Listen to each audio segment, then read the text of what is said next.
동남아라는 지역은 종교와 문화도 다채롭지만 인종 구성은 더욱 다양합니다. 분류 기준에 따라 다르지만 수백에서 수천 종으로 나눌 수 있습니다. 아주 크게 분류하면 동남아의 도서부에는 오스트로네시아 어계의 사람들이 정착했습니다. 이들은 항해술이 뛰어난 사람들로서 멀리 아프리카 동부 해안까지 항해한 흔적이 있습니다. 오스트로네시아계의 사람들은 넓은 해양 지역에 분포했지만 같은 계통의 언어를 구사합니다. 마젤란이 지금의 필리핀에 도착했을 때 말레이 반도의 물라카에서 산 엔리케라는 노예가 통역을 했다는 기록을 보면 대충 의사소통이 될 정도였던 모양입니다. 대륙부 동남아는 좀 더 복잡합니다. 몬크메르 어계, 타이 어계, 시노 티베트 어계의 버마족 등이 대륙을 분점했습니다. 예를 들어 태국과 라오스는 같은 타이 어계로서 어느 정도 소통이 가능하죠. 하지만 이건 대분류일 뿐이고 주류를 이루지 못한 수많은 소수민족들은 제외한 개략적 설명입니다. 인도네시아 한 나라만 보더라도 인종과 언어의 구성은 이렇게 다양합니다. 이런 복잡한 인종의 동남아 지역에 더욱 다양성과 역동성을 부여한 게 중국인들의 디아스포라입니다. 헌데 동남아에서 어디까지를 중국인 이민이라고 해야 할까요? 멀리 따지자면 태국의 왕가에도 중국 피가 섞여 있습니다. 짜끄리 왕조를 세운 라마 1세의 모계가 중국인이었거든요. 그러니 중국인으로서의 정체성이나 풍습, 문화를 어느 정도 유지하고 있거나 동남아 역사에 중국인으로서 자취를 남긴 집단에 한정하는 편이 의미가 있을 것입니다. 이런 관점에서 프라나칸 문화부터 이야기해야겠군요. 이들은 오래전에 동남아에 정착하여 현지에서 태어나고 현지 문화를 받아들였지만 중국 문화가 섞인 독특한 집단을 형성했습니다. 프라나칸에서 안악은 악이라는 뜻입니다.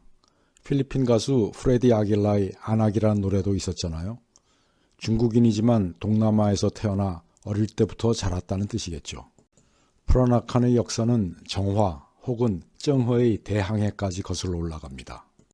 명나라의 영락제는 중국의 위험을 보이려는 뜻에서 환관 정허에게 대함대를 끌고 7번의 항해를 하게 했습니다. 300척이나 되는 어마어마한 규모의 함대였는데 기함의 길이는 무려 50m였습니다. 100년 후 컬럼버스가 아메리카를 발견할 때의 배가 17m에 불과했는데 말입니다. 항해는 동남아, 인도, 아프리카에 이르렀는데 아프리카에서 기린을 끌고 와서 장안의 화제를 끌었습니다. 지금도 동남아 곳곳에 정어를 모시는 사당이 남아있는데 당시 함대의 선원들 중에는 동남아 현지에 남아 가정을 꾸린 사람들이 있었죠. 이들이 프라나칸의 원조라고 할 수 있습니다. 자손 대대로 중국 문화와 동남아 현지 문화가 뒤섞인 독특한 의식주 문화를 발전시켰습니다. 하지만 중국인의 동남아 디아스포라가 본격적으로 시작된 건 19세기 말에서 20세기 초에 걸친 청조 말의 대혼란기였습니다. 서태후치하의 청나라 정부는 태평천국이라는 내란을 진입할 힘도 없어 외세와 지방 군벌의 힘을 빌려야 했고 외국인들의 테러를 가하는 의화단을 편들었다가 미국, 유럽, 일본의 연합군에게 북경이 쑥밭이 되기도 했죠. 여기에 가뭄과 기근까지 겹치자 중국인들은 먹고 살 길을 찾아 동남아로 쏟아져 들어오게 됩니다. 이들은 주로 동남아와 가까운 중국 남부 해안 지방의 사람들이었습니다. 우리나라로 흘러들어온 중국인들이 한반도에서 가까운 산동 사람들이었듯이 말이죠. 동남아의 중국인 이민은 출신 지역과 사투리에 따라서 대개 5개의 집단으로 분류하는데 이걸 방이라고 합니다. 먼저 호키엔, 복건방은 상당히 큰 이민 집단입니다. 싱가포르 같은 곳도 호키엔이 다수이죠. 복건과 광동 사이의 조주방은 민남어 계통의 언어를 구사하는데 태국 중국계의 다수가 이들 조주방, 터츄입니다. 차오쩌우와 샨토를 합쳐서 차오샨이라고 부르는데 이 지역의 음식이 특히 유명하죠. 또 하나의 큰 이민 집단은 광동어를 쓰는 광동방입니다.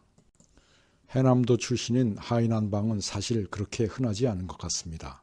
조상이 하이난 출신이라고 하는 사람들은 그리 많이 만나보지 못했습니다. 나머지 한 개의 집단은 하카라고 부르는 객가방입니다. 이름에서도 알 수 있듯이 이들은 나그네입니다. 수천 년 전부터 북부 중국에서 출발하여 남쪽까지 내려온 사람들이죠. 툴러우라고 하는 건물을 본 적이 있을지 모르겠는데 이게 바로 하카들의 공동주택입니다. 그런 환경 때문인지 하카는 생활력이 강하죠. 태평천국의 난을 일으킨 홍슈치안, 중국 건국의 대부 순원, 싱가포르의 국부 리콴유, 중국 개방을 이끈 덩샤오핑 같은 정치가들이 다 하카 출신들입니다. 1900년을 전후하여 건너온 중국인 이민의 대부분은 부두나 광산의 노동자 또는 인력거꾼 같은 소위 쿨리라고 불리우는 막노동자들이었죠. 쏟아져 들어오는 중국인 이민들을 흡수할 수 있었던 건 그만큼 노동력의 수요가 있었기 때문입니다. 그 중에서도 대표적인 게 주석 광산이었죠. 미국의 남북전쟁이 발발하자 주석의 수요가 급상승했거든요. 때마침 보급되기 시작한 전투식량 통조림의 재료가 바로 주석이었습니다. 유럽의 식민지 정부는 동남아 현지인에 비해 악착 같은 중국인 이민들의 이용 가치를 발견했습니다. 먹고 살기 위해 험한 일을 마다않는 쿨리들의 노동력뿐 아니라 제법 경제적으로 자리 잡은 중국인들도 이용 가치가 있었습니다.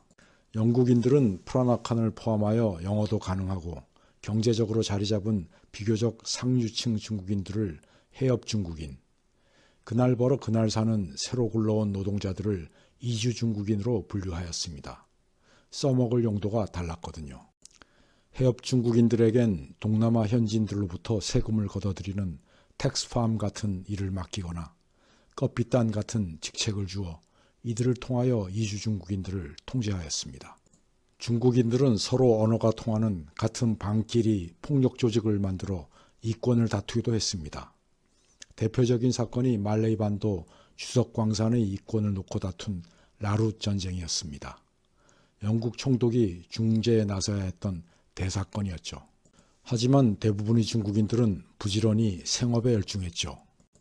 이들은 동남아의 도소매 유통을 장악했고 유럽인들이 현지인들을 착취하는데 수족이 되어 부를 축적했습니다.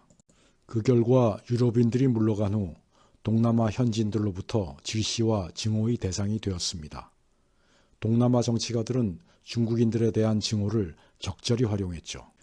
대표적인 사례가 1965년 쿠데타 덕에 권력을 잡은 수하르토 정권이 중국인 공산주의자들을 제거한다는 명목으로 중국계 국민들을 희생양으로 만든 사건입니다.